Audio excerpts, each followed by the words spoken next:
As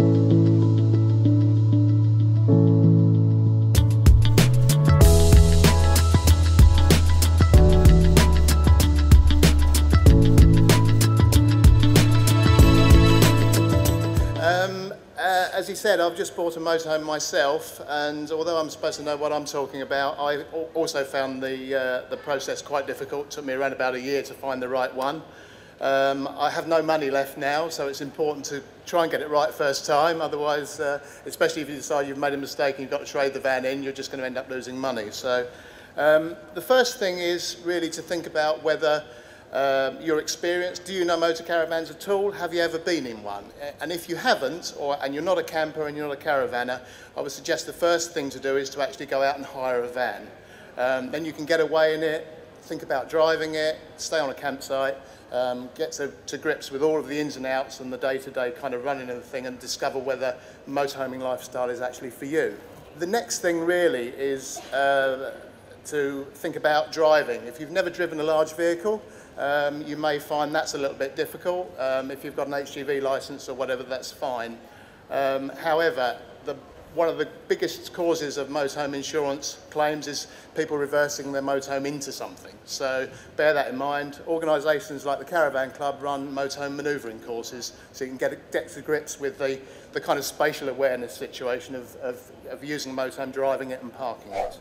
So there you go. So this is a typical cab. It's a Mercedes Sprinter. It's a large vehicle. It's actually an auto sleeper. So you need to get to grips with the idea of driving, especially with just external mirrors, no internal mirror, that type of thing as well. So just bear that in mind when you're actually looking at the vehicles. They're lovely and big and comfortable inside, but just bear in mind you've got to drive them and park them as well. So that's an important thing to take into consideration. Basically, they're called camper vans, they're called motorhomes, they're called motor caravans. It's all the same thing, really. The majority, you think of a camper as being a smaller vehicle, a motorhome as being a larger vehicle, but if you're doing your research, you'll find that if you Google motorhome, you'll get the best results from the point of view of websites. The other thing you need to take into consideration is where are you going to keep your van? Measurements are very, very important when buying a motorhome. Measure your driveway. If you can keep it on the driveway, it's fantastic because it's ready to be used at a moment's notice. Other than that, you're going to find that you're going to have to buy a storage pitch and a caravan storage place. So measure your driveway, make sure that you can park where you need to park. Width is as important as length as well. So value for money. You'll get much better value out of your motorhome if it's ready for use rather than it's standing still doing nothing. If you're using it all the time, whether it's just a day out, a weekend away, a week's holiday or a month away, although they're expensive, they're very, very good value, but you need to be using it. And if it's a home, then you're in a position to use it at a moment's notice. So basically we come to kind of layout and design. The most important thing to do is to decide the most important factor that you want from a van. Is it berths, is it a permanent bed, is it a comfortable lounge? And then make a list that descends from that most important factor, because you will find, unless you're very lucky, that every motorhome is a compromise, and you'll reach a point where you can accept those compromises. Another thing to take into consideration is when you want to go away. If you want to go away in winter, then you'll need a van that, as we call it, is winterized. That's where all the plumbing and the water systems are protected from frost. So if you're looking at a van, ask the salesman and make sure to see if it's winterized if you want to deal with the year-round camping. A lot of people actually go skiing using their van these days, and so you also need a good heating system as well in order to do that.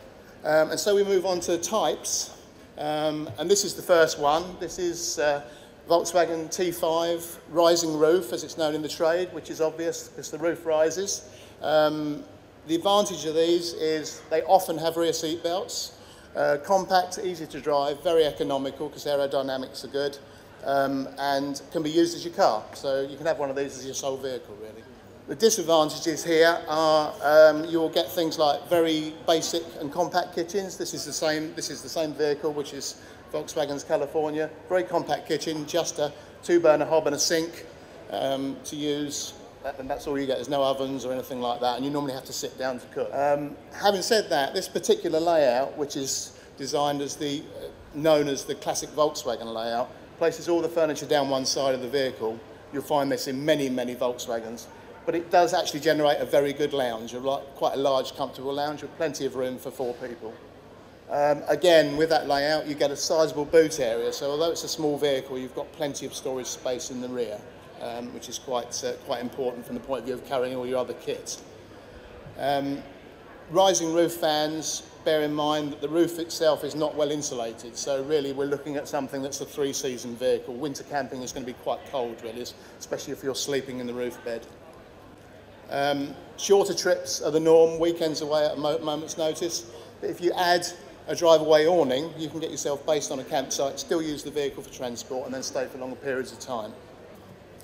This is the other small camper layout that predominates. Still a front lounge, but you've got 2 forward-facing seats in the rear, and then after that you will have a better kitchen where you can actually stand up, and quite often there will be a toilet in there as well, which you actually don't get with the other design.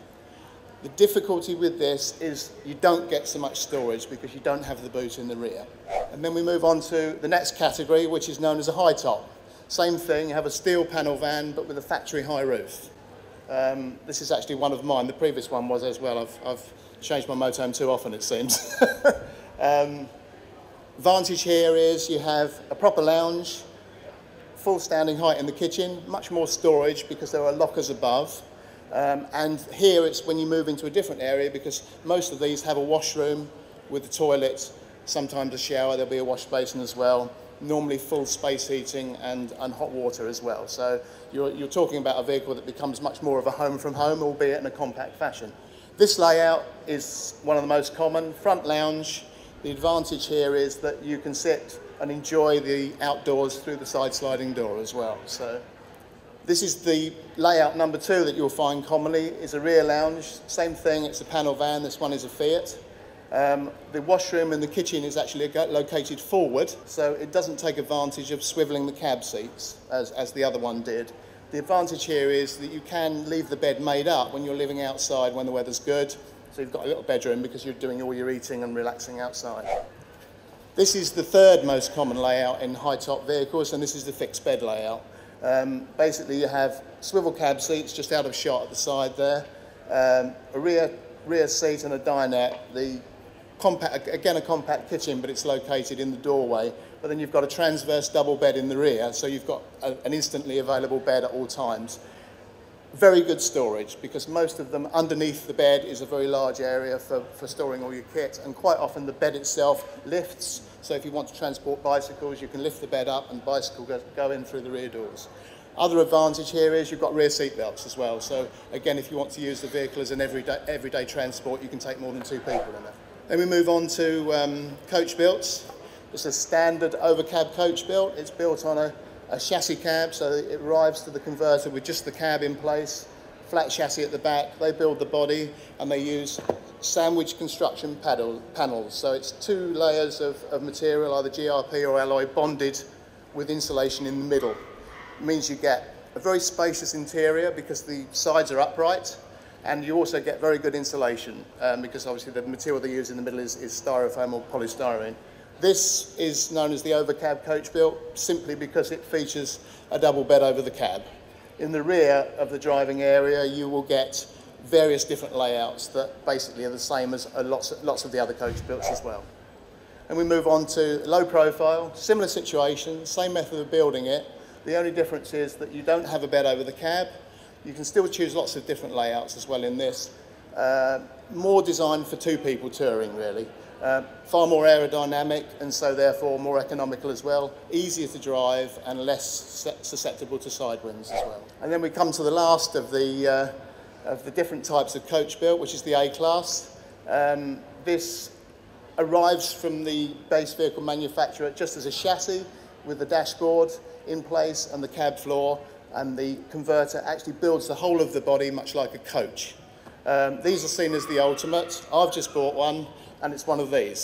So whether that's true, I've only just got it, so we'll wait and see whether I've still got it in a year's time. One of the big things about this is that because the vehicle is as wide as the rest of the body at the front, it creates a very nice feeling of space in the vehicle when you're living in it. Plus there is a bed that drops down into the cab area. So you have an almost instantly available bed whenever you want it. You simply fold the seats forward and pull the bed down and jump into bed. So that's one of the big advantages of the A-Class vehicle. Then we move on to the basic layouts that you're going to find in most motorhomes. This is the front lounge. As you can see, 2 sofas, very comfortable. Takes full advantage of the cab area because the seats swivel round, so we've got plenty of space for people to sit. Be careful if you look at these. If it's a multi-berth vehicle, a lot of these, and these will be predominantly British. The Continental converters don't go in for these very much at all. A lot of them, it might be a multi-berth vehicle, but it won't necessarily have rear seat belts. So you need to check that out. Seems strange, but it's a fact. Then we move on to the next most popular layout, which is the rear lounge. Very similar to what we're looking at in the van conversion before.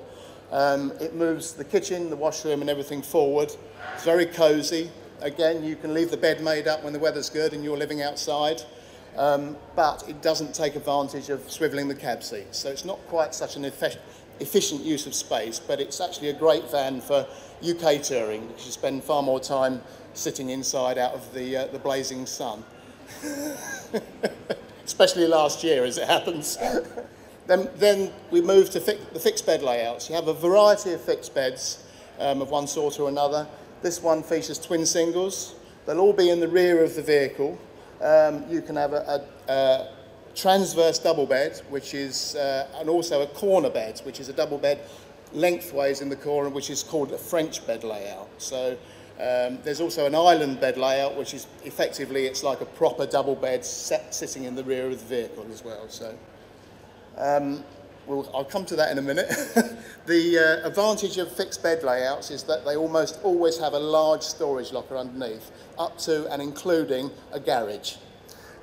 This is 2 of my friends and colleagues with their very large German motorhome, which actually has a garage in the back which is big enough to take those 2 motorcycles and more besides. So you can transport all these things as well if you need to.